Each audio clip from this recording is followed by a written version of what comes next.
नमस्कार, अमर उजाला .com पर आपका स्वागत है। आपके साथ मैं हूं आदर्श झा। देखिए, देश में सत्ता का संग्राम जारी है, यानी कि लोकसभा चुनाव को लेकर सरगर्मी बहुत तेज है। और इस वक्त हम मध्य प्रदेश में मौजूद हैं और मध्य प्रदेश की हॉट सीट है छिंदवाड़ा। छिंदवाड़ा पर किस तरह का मुकाबला है? बीजेपी कांग्रेस दोनों ही अपना दम लगा रही हैं, लेकिन बीजेपी इस बार बहुत ज्यादा आशान्वित भी दिख रही है कि छिंदवाड़ा को एक तरीके से जो कमलनाथ का गढ़ कहा जाता है, उनके हाथ से या कांग्रेस के हाथ से छीनने को तैयार दिख रही है बीजेपी। ये बीजेपी का दावा है और इसीलिए विवेक बंटी साहू जी के साथ हम मौजूद हैं। आप छिंदवाड़ा से बीजेपी के प्रत्याशी हैं। बहुत स्वागत है आपका विवेक जी। कैसी लड़ाई है इस बार? क्या बीजेपी कुछ करने वाली है यहाँ पर रोचक? बिल्कुल। यह लड़ाई तो कुछ नहीं है। मोदी जी को आज देश की जनता देश का प्रधानमंत्री बनाने के लिए तैयार बैठी है। पिछले 10 वर्षों में मोदी जी ने गरीब कल्याण और जन कल्याण का जो काम किया, तो आज देश की जनता के मन में, देश की जनता के दिल में, देश की जनता के दिमाग में और देश की जनता की जुबान में मोदी हैं। तो छिंदवाड़ा जो है हमारी मोदी जी की जन कल्याणकारी योजना और गरीब कल्याण की योजनाओं का गढ़ है। तो आज छिंदवाड़े की जनता भी मोदी जी के साथ में है।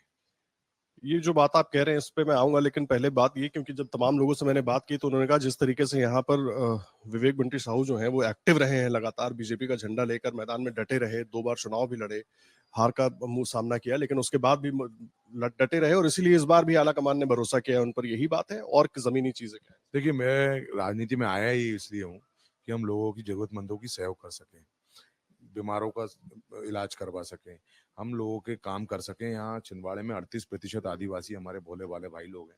उनको किस तरीके से हम उनकी आर्थिक रूप से मजबूत कर सकें और उनका जीवन स्तर सुधारने का काम करें, उन तक शासन की योजना, शासन का लाभ उनके घर तक पहुंच सके। मैं इस विचारों के साथ राजनीति में आया हूँ और यह क्रम मेरा लगातार चलता रहता है। और आज मोदी जी जो गरीब कल्याण जन कल्याण का जो काम किया है, तो हमारी भारतीय जनता पार्टी कार्यकर्ता होने के नाते हमारी जिम्मेदारी, हमारा दायित्व है कि हम लगातार लगे रहें। जब हमारे देश के प्रधानमंत्री 18 घंटे और 20 घंटे और 22 घंटे काम कर रहे हैं, तो हमारी भी जिम्मेदारी बनती है कि हम भी लोगों की सेवा करें और मोदी जी का साथ दें। लेकिन नकुल नाथ जी कह रहे हैं कि कोई चुनौती ही नहीं है, दूर दूर तक कहीं कोई चुनौती नहीं दिखती है, चाहे बीजेपी किसी को लेकर आ जाए। जी, अब वो मैं उसके बारे में तो कुछ नहीं कहूँगा, पहले वो अपना घर सँभाल लें।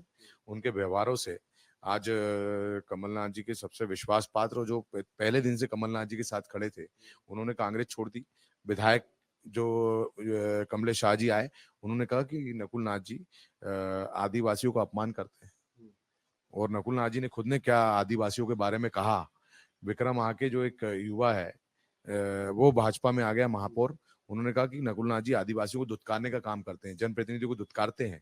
तो वो पहले अपना व्यवहार ठीक कर ले, अपना घर ठीक कर ले, उसके बाद फिर जिले की बात करें। पिछले 5 सालों में नकुल नाथ जी ने छिंदवाड़े में, आप देख लीजिए, कोई 5 उपलब्धि बता दें, तो फिर उसके बाद हम कहेंगे कि उन्होंने कुछ काम किया है। एक आखिरी सवाल आपसे, लेकिन इस बार कमलनाथ जी भी इमोशनल कार्ड खेल रहे हैं, अपने काम के नाम पर वोट मांग रहे हैं नकुल नाथ के लिए, तो ये चुनौती होने वाली है क्या आप लोगों को? देखिए, मेरा चुनाव नकुल नाथ जी से है, मैं उनके बारे में बात करूँगा। वो आएँ नकुल नाथ जी, अगर आपके अमर उजाला के माध्यम से मैं कहना चाहता हूँ कि कभी वो जनता का जवाब नहीं देते। जनता की जो सवाल मन की बात है वो कभी उसका देते नहीं है। तो एक बार नकुल नाथ जी का आप मेरे आमने-सामने करवा दीजिए, पूरा दूध का दूध, पानी की पानी हो जाएगा। तो इस बार छिंदवाड़ा की सीट जो 400 का आंकड़ा प्रधानमंत्री ने दिया है, उसमें एक सीट ये भी होने वाली है। 100% छिंदवाड़ा मोदी जी के साथ में। बहुत धन्यवाद विवेक जी। विवेक बंटी साहू छिंदवाड़ा से प्रत्याशी हैं और कांग्रेस को यहाँ से चुनौती दे रहे हैं। गढ़ कहा जाता रहा है कांग्रेस का। अब इस बार देखना ये होगा कि ये चुनौती जो उन्होंने स्वीकार की है, इसका परिणाम क्या होता है। जनता को फैसला करना है, जनता अपना फैसला करेगी भी। लेकिन आपसे भी अपील अमर उजाला के जरिए कि अपना मतदान करने के लिए जरूर निकलिएगा और हर बड़ी खबर से जुड़े अपडेट के लिए आप अमर उजाला पर बने रहिएगा।